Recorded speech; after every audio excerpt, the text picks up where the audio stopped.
Que coincidência perfeita! Música. O momento raro e extraordinário chegou. O objeto Triae Atlas aproxima-se de Marte. A partir de 4 de outubro de 2025, a coisa está a afastar-se do ponto mais próximo a Marte, mas ainda suficientemente perto para ser relevante. Ontem mesmo, a 3 de outubro, atingiu o ponto de maior proximidade a Marte visto da Terra. A captação de imagens é quase impossível neste momento. O brilho do Sol domina esta zona e o objeto esconde-se praticamente atrás dele. Isso torna as sondas que orbitam e exploram Marte o nosso único ponto de vista verdadeiro para observar o Triae Atlas por enquanto. No entanto, ironicamente, muitos sites e transmissões da NASA calaram-se, vítimas de um encerramento governamental exatamente quando precisávamos de atualizações em tempo real.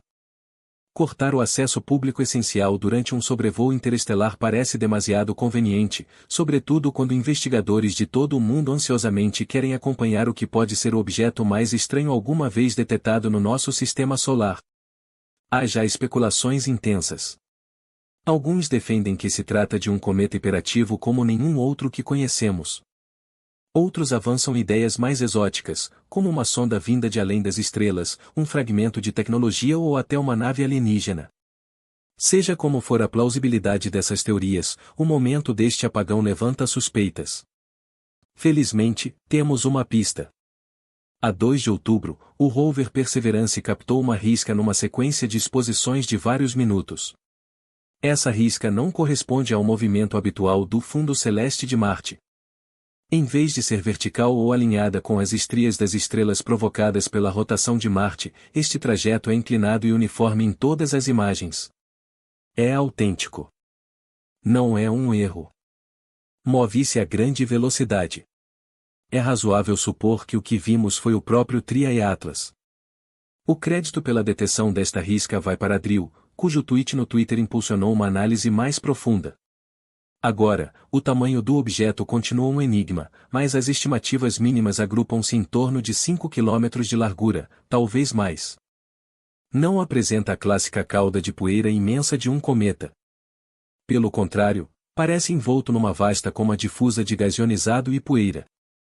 A sua velocidade é impressionante, cerca de 60 km por segundo, acelerando para um pico próximo de 68 km por segundo à medida que se aproxima do periélio no final de outubro. Por volta de 25 de setembro, uma ejeção de massa coronal atingiu o Triae Atlas, o que poderá ter ionizado ou energizado o seu entorno. Mas imagens subsequentes de 27 de setembro e 2 de outubro não revelam reestruturações catastróficas, nem rupturas súbitas de cauda ou fragmentações, apenas indícios de expansão gradual no seu invólucro.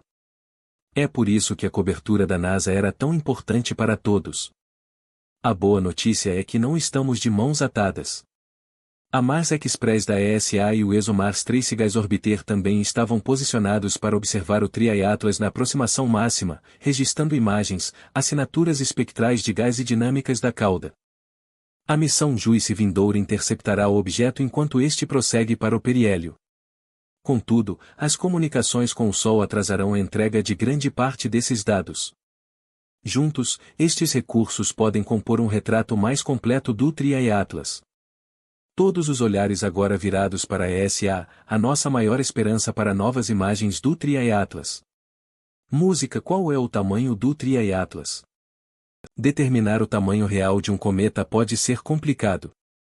O obstáculo está em distinguir o núcleo da coma nebulosa que o rodeia.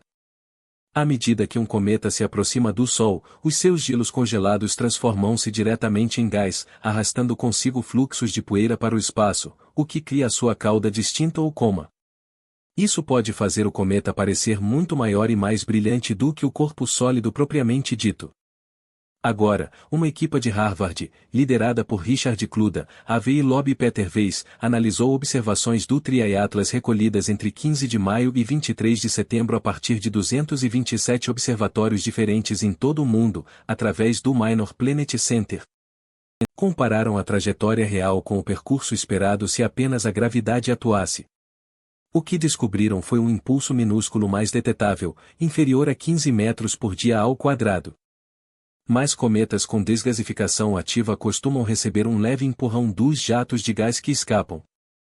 No caso do Triae-Atlas, a aceleração não gravitacional medida é surpreendentemente baixa em relação à desgasificação observada. Isso indica que o núcleo é suficientemente pesado para resistir a ser muito influenciado por esses jatos.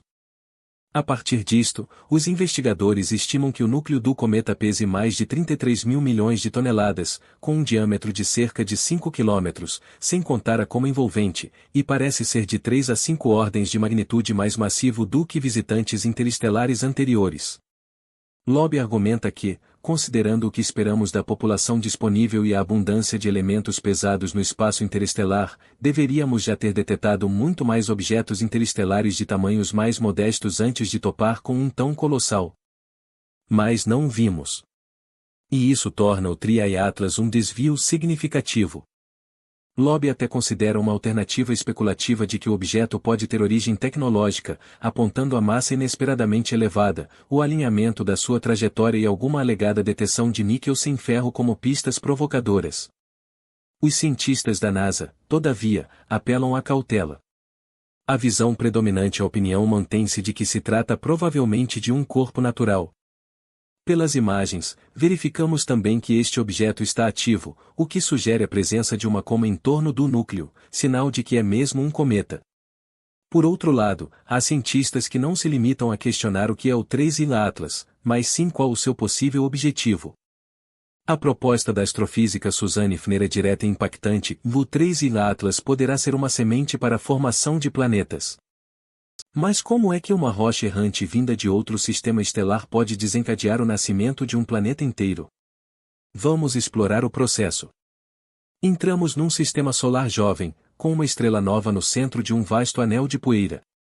Aqui, grãos minúsculos de rocha giram como névoa, agrupando-se em pedrinhas. Com o passar do tempo, estas transformam-se em blocos maiores e depois, em planetesimais, os componentes básicos dos planetas. Se houver tempo suficiente, elas acumulam massa para atrair ainda mais matéria. Parece simples, mas, como veremos, há um problema grave nesta visão. Os discos protoplanetários duram apenas alguns milhões de anos até o gás ser dispersado. Esse prazo parece insuficiente para justificar a formação de gigantes gasosos como Júpiter e Saturno.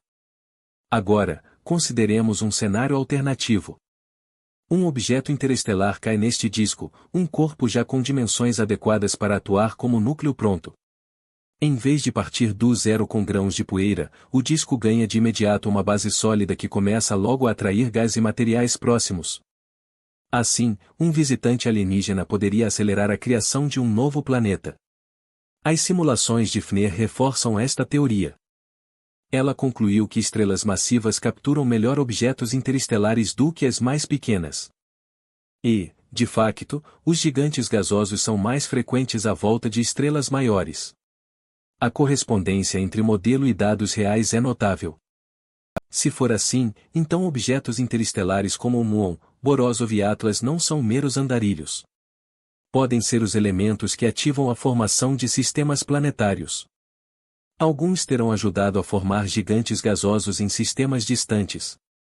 Outros até podem ter influenciado os primórdios do nosso próprio sistema solar. É uma hipótese ousada e por enquanto não comprovada. Tal como Loeb, os objetos interestelares são famosos pela dificuldade em estudá-los. Surgem de repente, deslocam-se a alta velocidade e desaparecem na escuridão. Mas desta vez, estamos um passo à frente, pois detectamo-lo com antecedência.